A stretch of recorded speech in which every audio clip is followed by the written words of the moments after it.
भारतीय टीम की ओर से मोहम्मद सिराज, आकाशदीप का कमाल तो इंग्लैंड की वापसी। इस मुकाबले में जोई रूट ने जड़ा शतक, पलटा पूरा मुकाबला। चौथा टेस्ट पहले दिन पहुंचा रोमांचक मोड़ पर। नमस्कार दोस्तों, स्वागत है एक बार फिर हमारे चैनल में। भारत बनाम इंग्लैंड के बीच खेले जा रहे चौथे टेस्ट मुकाबले के पहले दिन भारतीय टीम की शानदार गेंदबाजी के बावजूद इंग्लैंड की ओर से जोई रूट ने जड़ा शतक। किस प्रकार पहले दिन दोनों टीमों के बीच पहुंचा रोमांचक मुकाबला बताएंगे। भारत बनाम इंग्लैंड के बीच खेले गए चौथे टेस्ट मुकाबले के पहले दिन का पूरा रोमांच। लेकिन उससे पहले अभी तक आपने हमारे चैनल को सब्सक्राइब नहीं किया तो क्रिकेट से जुड़ी हर छोटी से बड़ी खबर के लिए हमारे चैनल को सब्सक्राइब करके बेल आइकन जरूर दबा लें।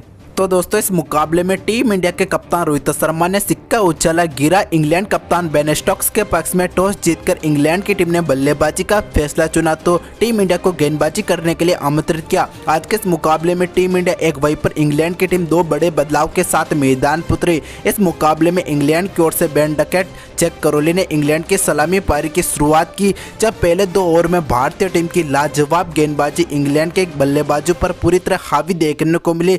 इसी बीच चौथे ओवर की पांचवीं गेंद पर टीम इंडिया के डेब्यूटेंट बल्लेबाज आकाशदीप की शानदार गेंद पर जैक करोली यहां पर क्लीन बोल्ड आउट हो गए। इसी के साथ टीम इंडिया को पहले सफलता मिली। लेकिन दोस्तों, नो बॉल के चलते हुए यहां पर जैक करोली को बड़ा जीवनदान मिला। तो वहीं पर इसी बीच 5 ओवर की दूसरी गेंद पर मोहम्मद सिराज की इस गेंद पर बैकवर्ड पॉइंट की ओर यहां पर जैक करोली ने चौका जड़ दिया। इसके बाद 7वें ओवर की तीसरी गेंद पर फिर से मोहम्मद सिराज की एक और गेंद को मिड ऑफ बाउंड्री लाइन को जैक करोली ने चौके तक भेज दिया। तो वहीं पर इसी ओवर की चौथी पांचवी गेंद पर सिराज की गेंदों पर एक के बाद एक दो कमाल के चौके यहां पर जैक करोली के बल्ले से देखने को मिले। यहां पर दोस्तों, मोहम्मद सिराज की इन 3 गेंदों पर जैक करोली ने बैक टू बैक 3 चौके जड़ दिए। इसके बाद इसी ओवर की आखिरी गेंद पर जैक करोली ने मोहम्मद सिराज की गेंद को मिड ऑन बाउंड्री के ऊपर से 6 रन के लिए भेज दिया। कमाल का छक्का यहां पर जैक करोली के बल्ले से देखने को मिला, जिसके चलते हुए जैक करोली ने मोहम्मद सिराज के इस ओवर में कुल मिलाकर 19 रन बटोर लिए।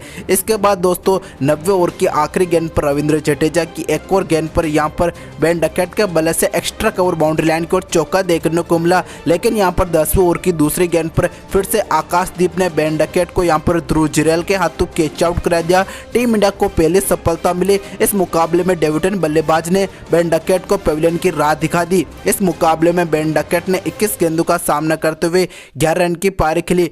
इसके बाद इंग्लैंड की ओर से नंबर 3 पर ओली पोप बल्लेबाजी के लिए उतरे। लेकिन 10वें ओवर की चौथी गेंद पर आकाशदीप ने वापसी करते हुए फिर से यहां पर ओली पोप को एलपीडब्ल्यू आउट कर दिया। टीम इंडिया के कमाल के रिव्यू के चलते हुए भारतीय टीम को दूसरी सफलता मिली। इस मुकाबले में आकाशदीप ने ओली पोप को पवेलियन की राह दिखा दी। इस मुकाबले में ओली पोप गोल्डन डक का शिकार बने। फिर इंग्लैंड की ओर से जोई रूट बल्लेबाजी के लिए उतरे।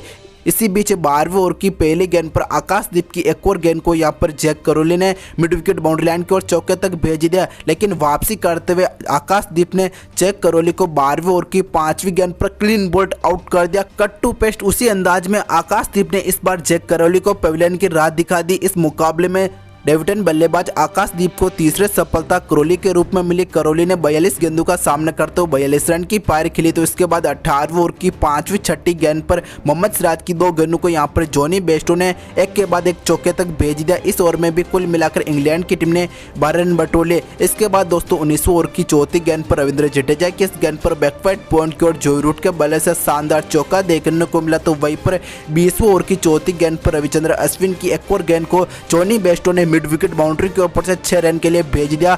लाजवाब छक्का जॉनी बेस्टो के बल्ले से देखने को मिला। इसके बाद दोस्तों, 22वें ओवर की पहली गेंद पर रविचंद्र अश्विन के एक और गेंद को बैकवर्ड पॉइंट की ओर चौके तक जॉनी बेस्टो ने भेजा। लेकिन यहां पर रविचंद्र अश्विन ने वापसी करते हुए जॉनी बेस्टो को एलपीडब्ल्यू आउट कर दिया। टीम इंडिया के फिर से कमाल के रिव्यू के चलते हुए भारतीय टीम को जॉनी बेस्टो के रूप में चौथी सफलता मिली। इस मुकाबले में जॉनी बेस्टो ने 35 गेंदों का सामना करते हुए 38 रन की पारी खेली। तो फिर इंग्लैंड के कप्तान बेन स्टोक्स बल्लेबाजी के लिए उतरे। लेकिन 25वें ओवर की पहली गेंद पर रविंद्र जडेजा ने बेन स्टोक्स को एलपीडब्ल्यू आउट कर दिया। लाजवाब गेंदबाजी यहां पर रविंद्र जडेजा की ओर से देखने को मिली। बेन स्टोक्स के रूप में टीम इंडिया को 5वीं सफलता मिली। इस मुकाबले में बेन स्टोक्स ने 6 गेंदों का सामना करते हुए 3 रन की पारी खेली। बेन स्टोक्स के विकेट के साथ पहले सत्र की समाप्ति हुई। पहले सत्र में इंग्लैंड की टीम ने कुल मिलाकर 112 रन बटोरे। इसी के साथ टीम इंडिया को 5 सफलता पहले सत्र में मिली, जिसके चलते हुए टीम इंडिया इंग्लैंड के खिलाफ चौथे दिन के पहले सत्र को अपने नाम करने में कामयाब हो पाई।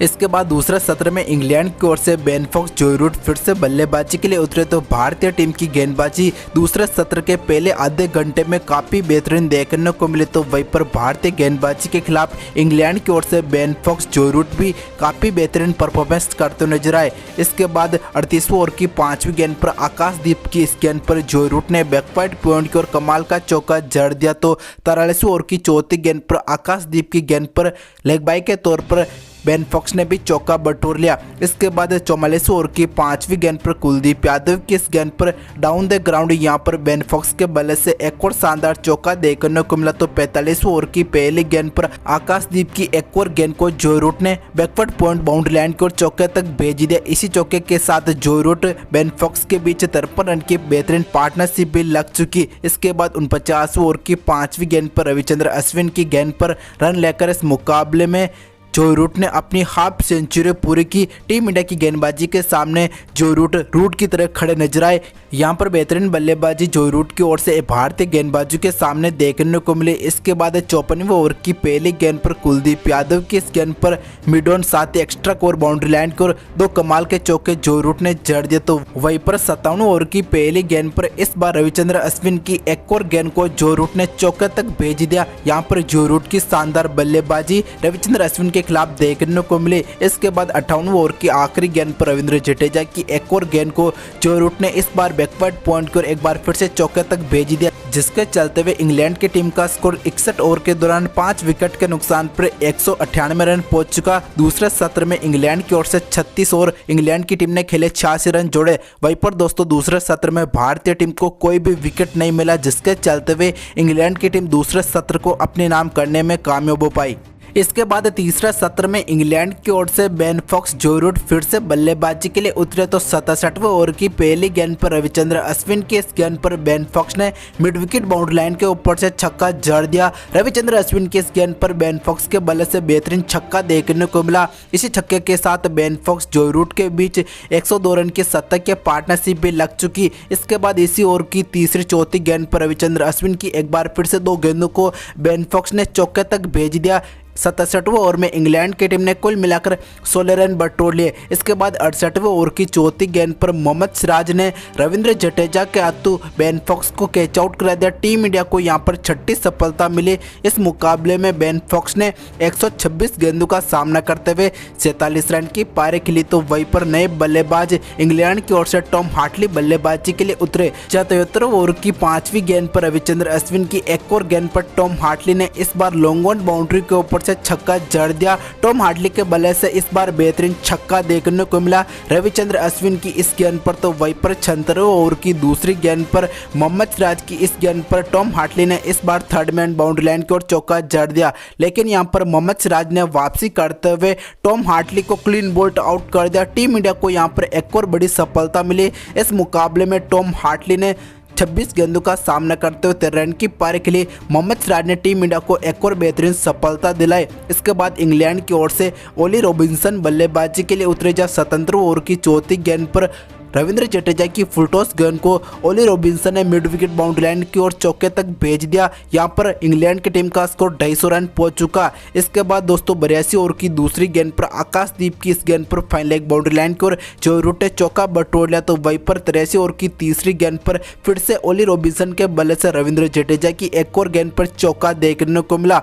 इसके बाद दोस्तों इंग्लैंड की ओर से जोई रूट का वो पल आया जब 84 ओवर की आखिरी गेंद पर आकाशदीप की इस गेंद पर एक्स्ट्रा कोर बाउंड्री लाइन की ओर जोई रूट ने चौका जड़ इस मुकाबले में अपनी 70 की पारी पूरी की। इंग्लैंड की ओर से काफी बेहतरीन बल्लेबाजी जोई रूट करते नजर आए और इस मुकाबले में अपनी सेंचुरी पूरी की जोई रूट ने। इसके बाद 87 ओवर की आखिरी गेंद पर कुलदीप यादव की इस गेंद को ओली रॉबिन्सन ने मिड विकेट बाउंड्री के ऊपर से 6 रन के लिए भेज दिया। तो वहीं पर 88 ओवर की आखिरी गेंद पर आकाशदीप की इस गेंद पर एक्स्ट्रा कवर बाउंड्री लाइन की ओर रॉबिन्सन ने चौका जड़ इस मुकाबले में जोई रूट ओली रॉबिन्सन के बीच 8वें विकेट के लिए 50 रन की पार्टनरशिप भी लग चुकी। दोनों खिलाड़ी बेहतरीन बल्लेबाजी करते नजर आए तो वहीं पर 90 ओवर की तीसरी गेंद पर यहां पर एक और चौका रॉबिन्सन ने जड़ दिया। 90 ओवर के दौरान इंग्लैंड की टीम का स्कोर 7 विकेट के नुकसान पर 302 रन पहुंच चुका। इसी के साथ चौथे टेस्ट मुकाबले के पहले दिन की समाप्ति हुई। पहले दिन यहां पर इंग्लैंड की टीम काफी मजबूत स्थिति में पहुंच चुकी है। इंग्लैंड की ओर से आज के इस मुकाबले में जोई रूट की 70 की पारी देखने को मिली तो वहीं पर दोस्तों भारतीय टीम की ओर से आकाशदीप को 3, वहीं पर मोहम्मद सिराज को 2 सफलता मिली।